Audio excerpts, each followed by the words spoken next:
আসসালামু আলাইকুম বন্ধুরা, আমার বড় ভাই এবং আমার সাথে আমার ছোট ভাই একসাথে আমরা 3 ভাই কিন্তু ঘুরতে চলে এসেছি আশরাপুর গ্রামের সাইডে। এইখানে নাকি খুবই সুন্দর দৃশ্য, যেটা কিন্তু সকলের মন আজকে মুগ্ধ করে। আমরা নিয়ে এসেছি আমাদের সাথে 1 বোতল ফ্রেশ ওয়াটার আর তার সাথে 5-6টা সিঙ্গারা।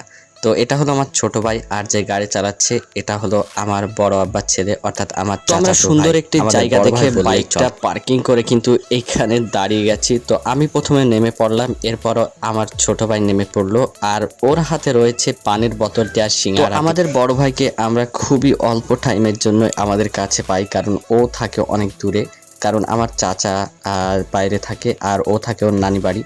তো সিঙ্গারাটা আনবক্সিং করলাম, আর এখানে দেখো দুইজনা দুইটা সিঙ্গারা নিয়ে নিয়ে খাচ্ছে।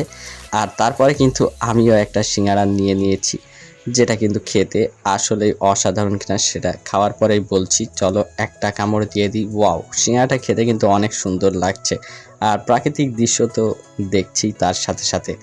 তো এইখানে মনে হয় কোনো দোকান পাশার হতে পারে। প্রাণ কোম্পানির যে বোতলটা নিয়ে এসেছিলাম পানির, সেটার দাম কিন্তু নিয়েছে 40 টাকা। তো এই পানিটা খেয়ে আমার বড় ভাই বলছে যে অনেক ভালো পানিটা, আর এই পানিগুলা খাওয়া খুবই ভালো। চলো এখন আমি পানিটা খেয়ে দেখবো আসলে কেমন লাগে। আমার ছোট ভাই তো খুব তৃপ্তি ভরে খাচ্ছে। তো এই হলো পানির বোতল। পানির বোতলটা খুবই ঠান্ডা, খেতেও কিন্তু আসলে ভালোই লাগবে।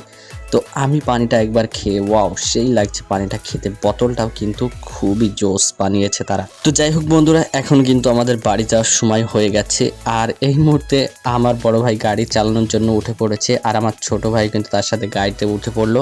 তো প্রাকৃতিক দৃশ্য দেখতে দেখতে আমরা বাড়ির দিকে যাচ্ছি। তার আগে তোমরা যারা এখনো ভিডিওতে লাইক করনি, তাড়াতাড়ি লাইক করে চ্যানেলটি সাবস্ক্রাইব করো। তো যে যাই বলো না কেন, এই রাস্তাটা কিন্তু আমার কাছে অনেক অনেক সুন্দর লাগে।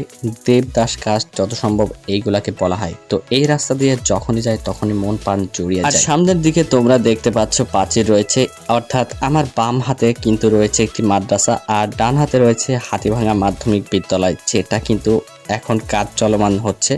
অর্থাৎ বলতে পারো হাতিভাঙা বিদ্যালয়টা আগে কিন্তু ঘর সেমন একটা ছিল না, কিন্তু এখন বিল্ডিং সব কিছু ওরা তৈরি করছে, যেটা কিন্তু আসলে ভবিষ্যতে হয়তো বা অনেক সুন্দর হবে।